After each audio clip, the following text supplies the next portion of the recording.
Hello, listeners. Welcome to The Planet Scientist. Close your eyes for a moment and imagine yourself walking through an ancient forest. Your footsteps are soft on the moss-covered ground. Above you, countless leaves dance in the gentle breeze, creating patterns of light and shadow that shift like living poetry across your path. Listen. Do you hear it? That subtle rustling, that soft sighing of branches? What if I told you that you're not just hearing the wind, but witnessing a conversation, a dialogue that has been happening for millions of years, long before humans ever walked this earth? Tonight, we're going to discover something extraordinary, something that will change the way you see every garden, every forest, every single plant you pass by. We're going to learn that the natural world around us is alive with communication, with whispers and signals, warnings and welcomes, shared meals, and ancient wisdom. The trees above you, they're talking. The flowers at your feet, they're sending messages. The very soil beneath your steps, it's humming with conversation. This is the secret language of nature, and tonight, we're going to learn to listen. So settle in, take a deep breath, and let's walk together into this hidden world. Let's discover how plants communicate, and perhaps, in doing so, we'll find a new way to communicate with the living world around us. The hidden world of plants. In our human world, we speak with voices, we gesture with hands, we express ourselves with faces that can smile or frown. But plants live in a different kind of world, a world where communication happens in whispers of chemistry, in the silent language of light and shadow, in messages that travel through soil and air like secrets passed between old friends. Let's begin by truly seeing a plant, not as a silent, still decoration, but as a living being with its own ways of sensing and responding to the world. Picture a tree, perhaps an old oak, its trunk wide and weathered, its canopy spreading like protective arms. Those roots, stretching deep and wide beneath the soil, they're not just anchors. They're antennae, constantly tasting the earth, sensing moisture, nutrients, the presence of other roots nearby. Roots whisper beneath the soil, sharing chemical messages with a sensitivity that rivals our own fingertips. And those leaves, lifting toward the light like solar panels made of green silk. They're not just collecting sunlight. They're reading the air, detecting the slightest changes in wind, humidity, the presence of insects, even the chemical warnings from neighboring plants. Leaves lift like antennae tuned to light, but they're listening to so much more. Even the bark, seemingly silent and still, is alive with sensing. It can detect vibrations, changes in temperature, the approach of danger. The entire plant is like a living sensor, constantly aware, constantly responding, constantly communicating. Plants live in a world without eyes, yet they see, without ears, yet they hear, without mouths, yet they speak volumes. They exist in a state of perpetual awareness, feeling their way through each day with a sensitivity that puts our own senses to shame. And now that we've begun to see plants as the aware, responsive beings they truly are, let's discover how they speak to each other.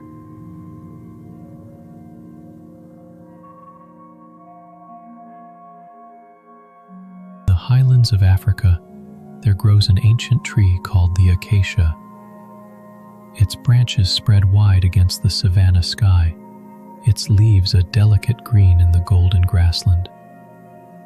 For thousands of years, giraffes have browsed on these trees, their long necks perfectly suited to reach the tender leaves.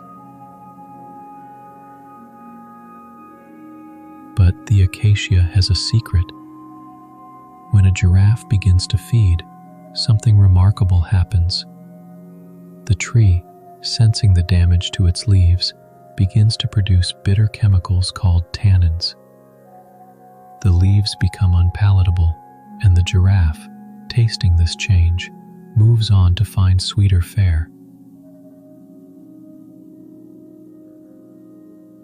But here's where the magic truly begins. Within minutes of that first bite, the acacia doesn't just protect itself, it sends a message. Through its leaves, it releases a cloud of chemical signals into the air, volatile organic compounds that drift on the wind like invisible smoke signals. These airborne whispers carry a simple but urgent message. Danger, browsers, prepare your defenses. And the other acacias listen. Trees downwind, trees that haven't been touched by any giraffe, begin to produce their own tannins. They prepare their defenses before the danger even arrives. It's an early warning system written in the language of molecules, a conversation carried on the breath of the wind. This chemical communication isn't unique to acacias. Step into any forest, any garden, any wild place. When a caterpillar begins munching on a tobacco plant's leaves, the plant releases chemicals that call out for help. And who answers? Predatory insects, wasps, and spiders that hunt the very caterpillars causing the damage. It's as if the plant is placing a personal ad in a newspaper only insects can read. Help wanted, caterpillar problem, generous rewards for pest control services. Some plants can even distinguish between different types of damage. The chemical message for insect attack is different from the message for disease or drought stress. Each situation calls for a different response, a different call for help, a different conversation. And perhaps most beautifully, plants can recognize their relatives. Studies have shown that some plants release more warning chemicals when their own offspring or siblings are nearby. Family members get priority alerts, like a "be careful" passed between generations. The air around you right now, as you listen to these words, is filled with these chemical conversations. Every breath you take contains the communications of the plant world. Warnings and welcomes, distress calls and dinner invitations, all flowing on currents of air, like letters written in a language older than words. The Wood Wide Web.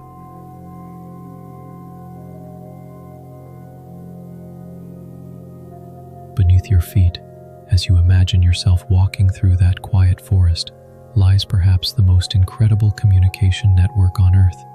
It's been called the Wood Wide Web, and it connects not just trees, but entire forest ecosystems in a web of sharing and mutual support that puts our own internet to shame. The secret lies in the fungi. Picture the finest threads you can imagine, thinner than spider silk, more delicate than human hair. These are the mycorrhizal fungi, and they form partnerships with plant roots that go back over 400 million years.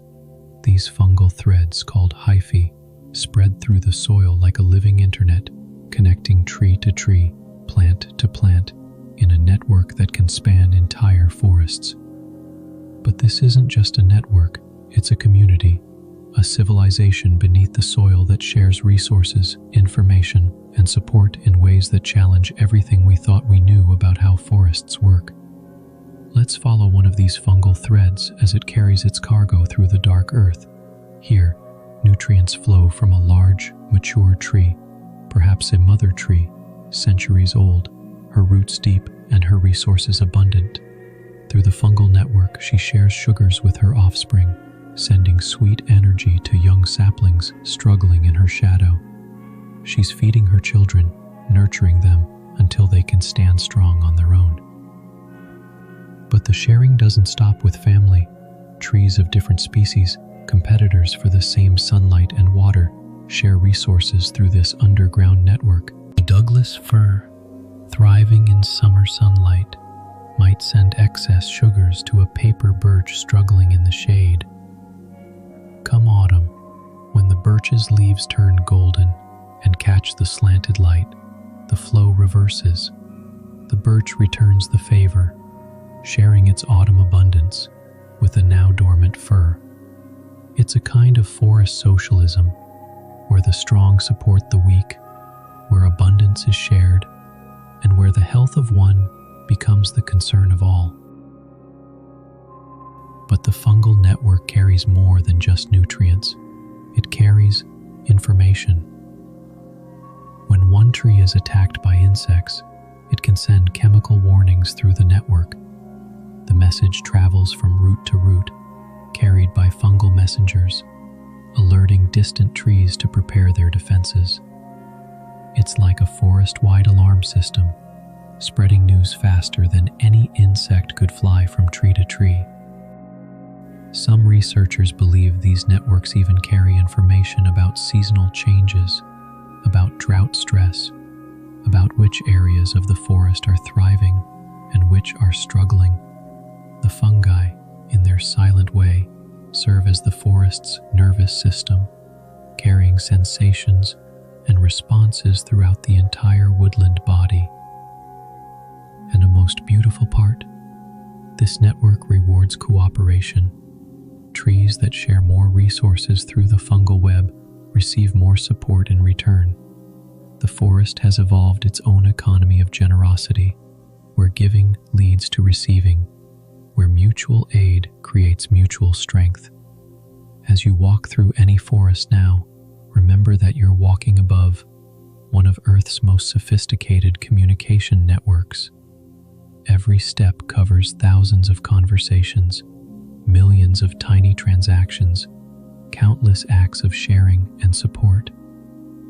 The wood wide web hums beneath your feet, connecting all life in whispered conversations of chemistry and care. The trees above ground may seem separate, individual, but below, they are one living system, breathing together, sharing together, thriving together in the quiet communion of the forest floor. We've spoken of chemical whispers and fungal networks, but plants have another form of communication that might surprise you. They speak in electricity. Yes, electricity. The same force that powers our thoughts, that carries messages through our nervous system, also flows through the bodies of plants. Without brains, without neurons, plants have found their own way to send rapid signals from leaf to root, from branch to branch, creating their own form of plant consciousness. Let's visit one of nature's most dramatic examples of plant electricity in action, the Venus flytrap. Picture this small plant, no bigger than your hand, sitting quietly in a sunny bog. Its leaves have transformed into tiny green jaws, lined with sensitive trigger hairs that wait with infinite patience for the touch of an insect. An unwary fly lands on the trap, brushing against one trigger hair. Then another. In that instant, something remarkable happens. An electrical signal, as real and measurable as the electricity in your own body, races through the plant. It's like a nerve impulse, traveling at astonishing speed from hair to hair, from cell to cell. The plant counts these touches, and when the signal reaches a threshold, when it decides that this really is prey and not just a random raindrop, the trap snaps shut in less than 1/10 of a second. The Venus flytrap doesn't have a brain, yet it can count. It doesn't have muscles, yet it can move faster than many animals. It accomplishes all of this through electrical signals, through a plant nervous system that works without nerves. And the Venus flytrap isn't alone. Watch a mimosa plant, sometimes called the sensitive plant, as you gently touch one of its delicate leaves. The leaf folds instantly, as if shy, and then something magical happens. The folding spreads leaf by leaf as electrical signals race through the plant's stem. It's like watching a wave of shyness flow through the entire plant as each leaf receives the electrical message. Danger, close up, be small and unappetizing. Even in ordinary plants, the house plants on your windowsill, the trees outside your window, electrical signals flow constantly. When a root discovers water, electrical messages race upward to signal the leaves. When leaves detect strong sunlight, electrical signals coordinate the opening and closing of tiny pores. When a plant is wounded, electrical distress signals spread throughout its body, coordinating healing and defense responses. Scientists have discovered that these electrical signals in plants are remarkably similar to the nerve impulses in animals. Plants may not have brains, but they have something equally remarkable: a distributed intelligence where the entire plant body acts as a sensing, processing, responding network. Some researchers even believe that plants can learn, that they can modify their electrical responses based on experience. If this is true, then every plant around us is not just alive, but aware. Not just growing, but thinking in its own quiet, electrical way. As you rest tonight, surrounded by the unseen electrical conversations of the plant world, remember that you're in the company of thinking beings. Potted plant by your window, the tree outside your door. They're all humming with their own form of consciousness, their own electrical dreams, flowing like lightning through green veins, connecting root to leaf in the eternal conversation of plant awareness.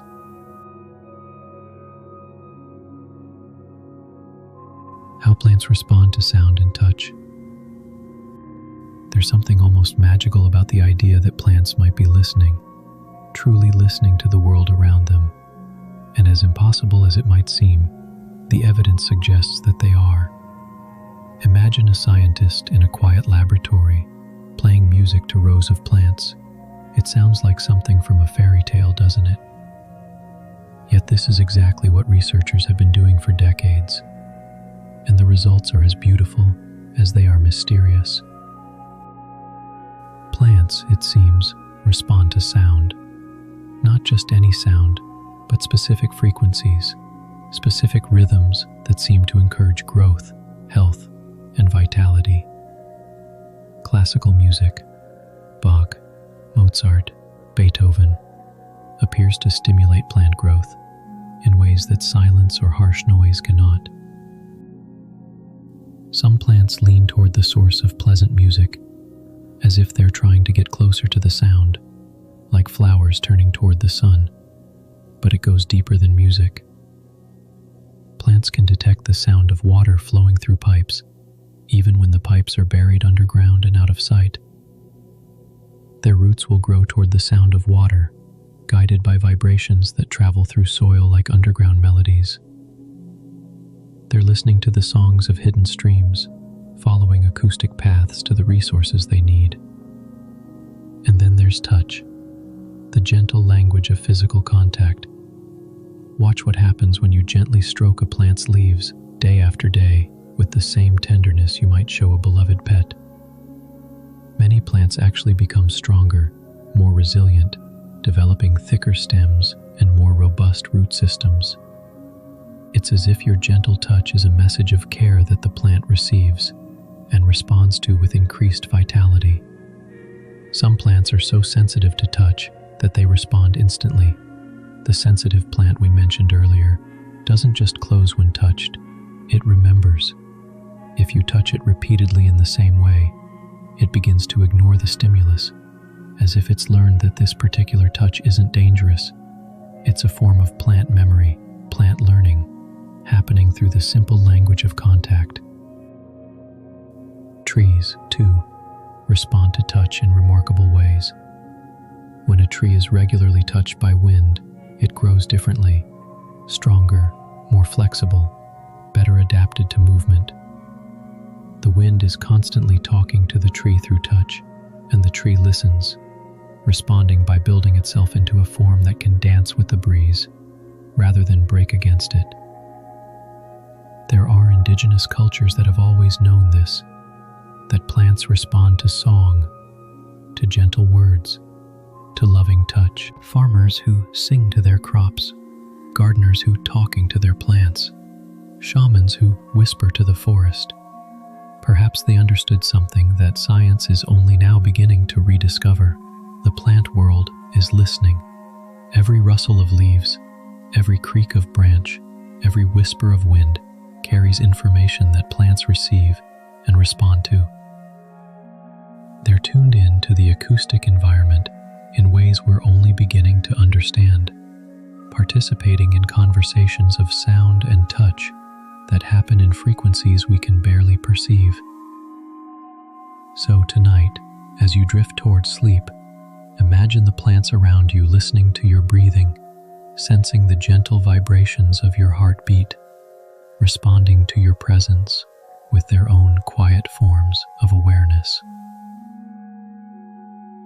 You are part of their acoustic world, and they are part of yours in the gentle symphony of living beings sharing the same spaces, the same air, the same moments of peaceful existence. Plant communication with insects. Step into a summer garden at dawn when the air is cool and sweet, and dewdrops cling to petals like tiny mirrors reflecting the early light. Here, in this peaceful sanctuary, one of nature's most beautiful conversations is taking place, the ancient dialogue between plants and insects. It's a conversation written in color and scent, in shape and timing, in rewards offered and accepted. Every flower is speaking, every bloom is making an offer, every petal is part of an elaborate invitation that has been refined over millions of years of partnership. Consider the morning glory, its trumpet-shaped blossoms opening like small blue megaphones to announce the dawn. The flower's color isn't arbitrary. That particular shade of blue is visible to bees in a way that makes it shine like a beacon in their vision. The white throat of the flower acts like a landing strip, guiding the bee inward to where the nectar waits. But the conversation doesn't stop at visual signals. As the bee approaches, the flower releases a bouquet of scents, chemical messages that say, "Welcome, friend. Here is sweetness, here is pollen, here is what you seek." Each flower species has its own signature scent, its own chemical calling card that says, "I am here, I am ready, I have gifts to share." And the insects respond in their own language. A bee's buzzing creates vibrations that many flowers can sense. Some flowers actually release more pollen when they feel these vibrations, as if the bee's song is a request that the flower is to fulfill. It's a duet performed in frequency and chemistry, in color and movement, but perhaps the most remarkable conversations happen when plants call for help. Imagine a rose bush under attack by aphids, tiny green insects that pierce the plant's stems and drain its vital fluids.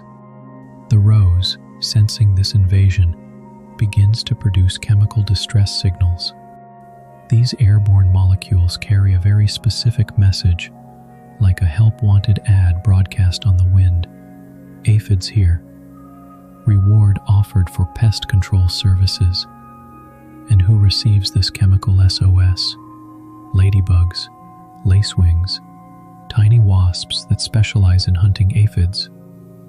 These beneficial insects are drawn to the rose's chemical call like firefighters responding to an alarm.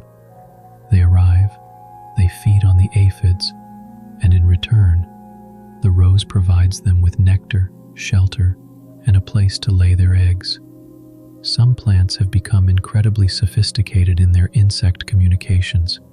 Certain orchids have evolved to look exactly like female wasps, complete with the right colors, textures, and scents.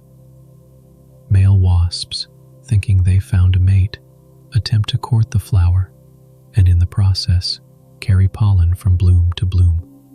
The orchid has learned to speak the wasp's language of love, using it for its own reproductive purposes. It's a three-way conversation.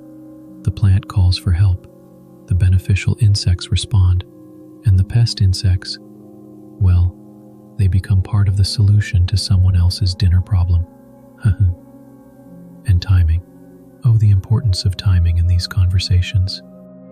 Night blooming cereus opens its spectacular white flowers for just one night, releasing a perfume so intoxicating that it draws night-flying moths from miles away. The flower and the moth have synchronized their schedules across evolutionary time, creating a romantic rendezvous that happens in the darkness, brief and perfect, and essential to both their survival. As you relax tonight, surrounded by the invisible conversations between plants and insects, remember that you're witnessing one of Earth's oldest and most successful partnerships. Every garden, every wild meadow, every flowering tree is alive with these chemical conversations, these exchanges of gifts, these mutual agreements for support and sustenance. The flowers outside your window are speaking right now, offering their sweet invitations to the night-flying insects.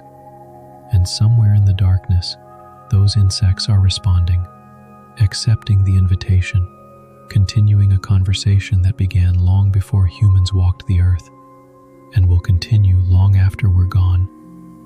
It's the language of partnership, written in nectar and pollen, in color and scent, in the eternal dance of mutual benefit that keeps our world blooming.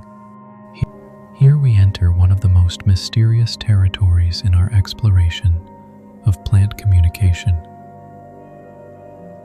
The question of whether plants can remember, whether they can learn, whether they possess something we might recognize as a form of consciousness.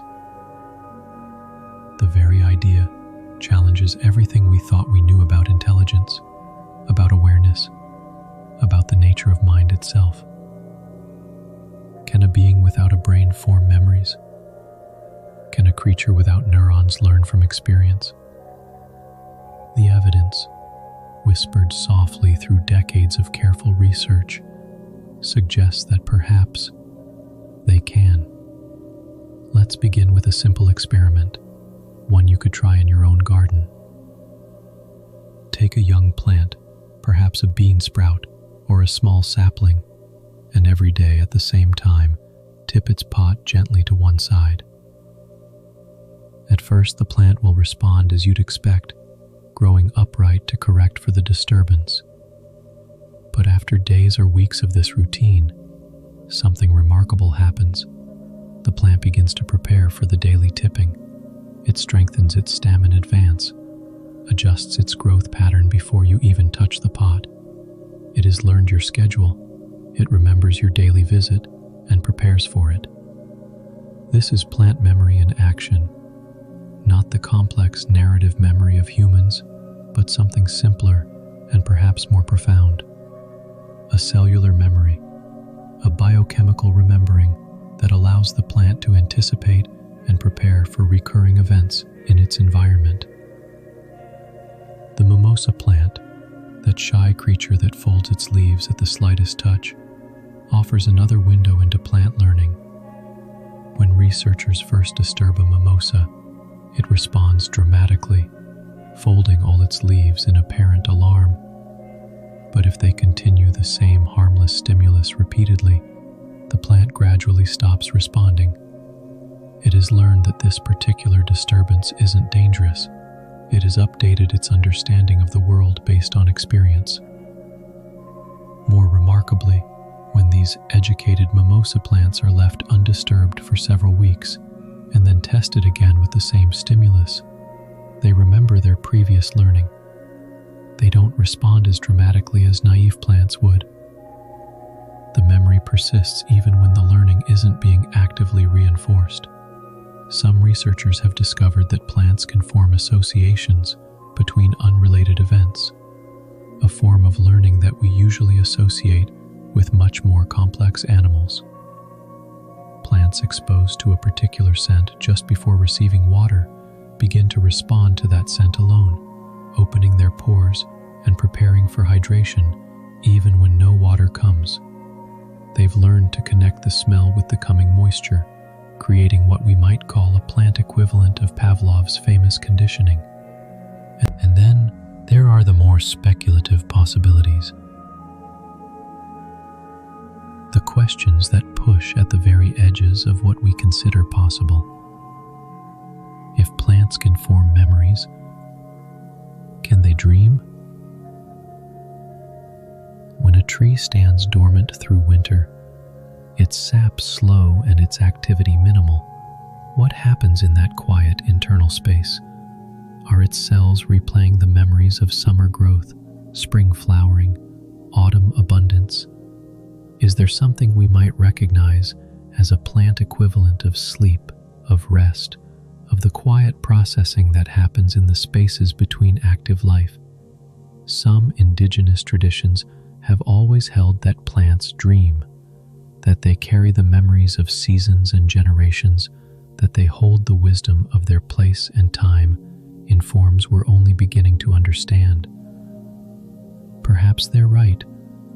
Perhaps memory in the plant world is not stored in neurons and synapses, but in the chemical configurations of cells, in the molecular patterns that persist from season to season, from year to year. As you prepare for your own dreams tonight, consider the possibility that you're surrounded by other dreaming beings. The houseplant by your window, the tree outside your door, the grass beneath tomorrow's footsteps, they may all be carrying their own forms of memory, their own ways of learning from the endless conversation with the world around them.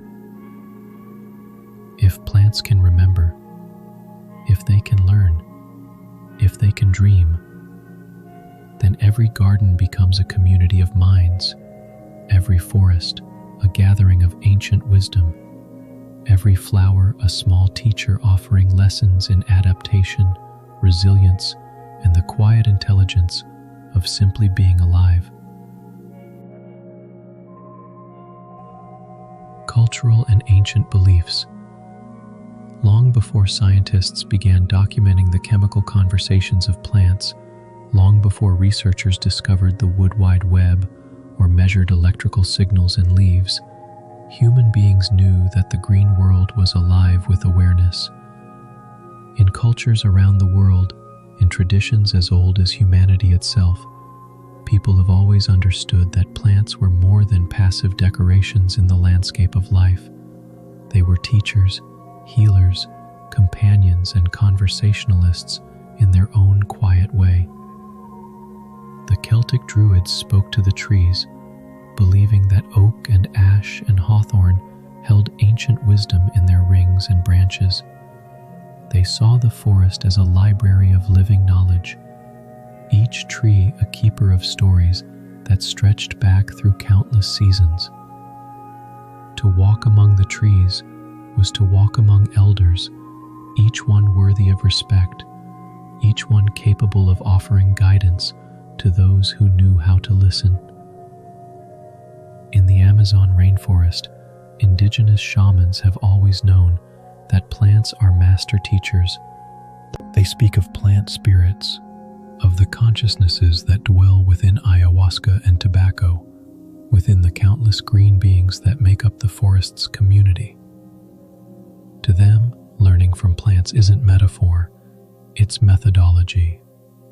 Plants are the original teachers, sharing their knowledge through dreams and visions, through direct communion between plant consciousness and human awareness.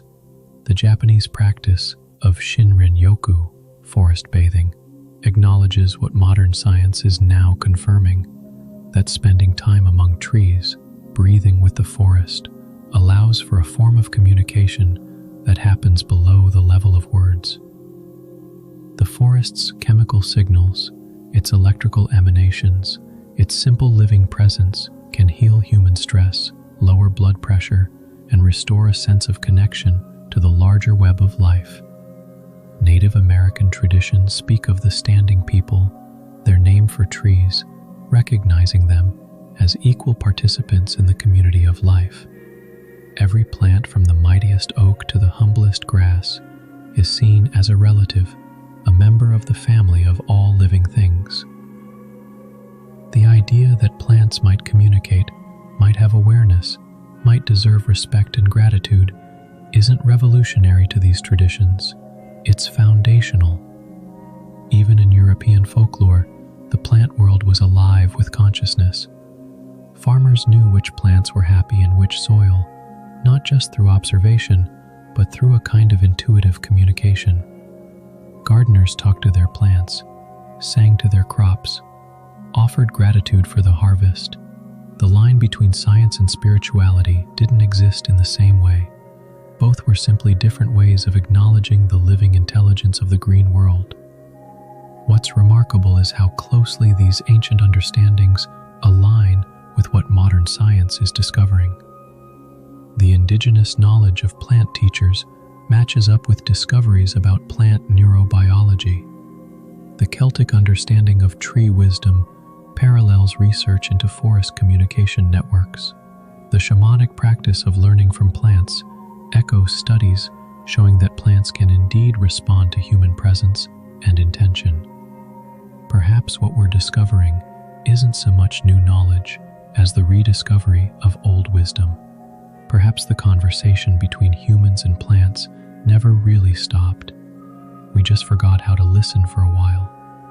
As you rest tonight, you're participating in a tradition as old as human consciousness itself, the quiet communion between human awareness and plant intelligence. The ancient ones knew what we're remembering, that we are not separate from the green world, but part of it, participants in a conversation that spans species and centuries, rooted in the recognition that consciousness takes many forms, and all of them are worthy of wonder, the science of listening to nature. Now that we've walked together through the hidden conversations of the plant world, you might be wondering, how can I listen? How can I become part of these quiet dialogues? How can I learn to hear the whispers that have been flowing around me all along? The science of listening to nature begins not with complex equipment or advanced degrees, but with something much simpler and more profound: the cultivation of attention. Step outside, or even look toward a window where plants are visible, and practice the art of plant watching. Not the quick glance we usually give to the green world, but the kind of deep, patient observation that allows us to see beyond our assumptions. Watch how a plant moves through its day. Notice how leaves track the sun, how flowers open and close with the light, how the whole plant seems to breathe with subtle movements that become visible only when we give them time. You're witnessing the plant's responses to its environment, its participation in the ongoing conversation with light, air, and gravity. Learn to read the chemical signals that plants share so freely. Step into a garden after rain and breathe deeply. That fresh, green scent isn't just pleasant, it's communication. You're inhaling the chemical words that plants use to speak to each other, the volatile compounds that carry messages of health, growth, and vitality. When you smell the cut grass, the blooming roses, the rich earth of autumn leaves, you're eavesdropping on plant conversations. Your nose is translating chemical communications into the language of scent, allowing you to participate, in your own small way, in the larger dialogue of the living world. Touch becomes a form of communication too. When you gently stroke the leaves of your houseplants, when you place your palms against the bark of a tree, you're entering into the tactile conversation that plants understand so well. Many gardeners swear that plants respond to loving touch, and the science suggests they may be right. Practice the art of sitting still in natural places, not hiking through, not actively exploring, but simply being present with plants for extended periods. Let your breathing synchronize with the gentle movements of leaves. Let your heartbeat find its place in the rhythm of the forest. You may find that something shifts in your awareness, that you begin to sense the electrical field of the plant community, the subtle emanations of living systems at rest and work. Pay attention to timing. Notice when flowers open, when leaves unfurl, when trees begin their seasonal changes. Plants are constantly responding to signals we can barely perceive: changes in day length, temperature fluctuations, barometric pressure. By learning to notice these responses, you begin to see the plant world as the dynamic, responsive community it truly is. And perhaps most importantly, approach plants with the same respect and curiosity you would bring to meeting any intelligent being, because that, the science suggests, is exactly what they are. The tools for listening to plant communication are already within you. Your senses, your attention, your capacity for wonder, and your willingness to be still enough to notice what has always been there. The conversation is happening all around you, right now. All you need to do is remember how to listen. And so we come to the end of our journey together through the secret language of nature. We've walked among trees that share their resources through underground networks older than human civilization.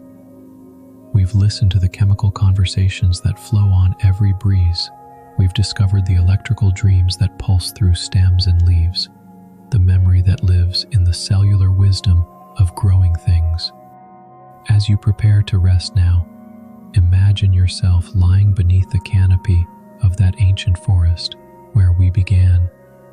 Above you, leaves whisper their quiet conversations with the night air. Beneath you, roots extend their gentle communications through soil rich with the messages of generations. You are not separate from this conversation. With every breath, you participate in the ancient exchange between animal and plant, taking in the oxygen that leaves have given, offering back the carbon that feeds their growth. You are part of the dialogue, part of the community, part of the web of relationships that connects all living things. The plant world around you is alive with awareness, alive with communication, alive with forms of intelligence that we're only beginning to understand. Every houseplant, every tree outside your window, every flower in tomorrow's garden is engaged in conversations of chemistry and electricity, of sharing and support, of memory and response. Nature speaks in the hush between heartbeats, in the space between thoughts, in the quiet moments when we remember that we too are nature, speaking and listening in our own small part of the grand conversation of life. So, rest now, knowing that you are surrounded by patient teachers, by ancient wisdom, by the quiet intelligence of the growing world. Let the chemical signals of plants calm your nervous system. Let yourself settle into the rhythm of the larger community of life, where every being has its own way of speaking, its own way of listening, its own way of participating in the endless conversation of existence. Sleep well among the standing people.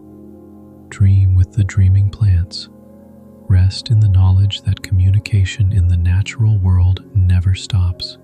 It only grows quieter, deeper, more gentle as the night settles around all of us, human and plant alike, in the shared silence where all conversations ultimately lead.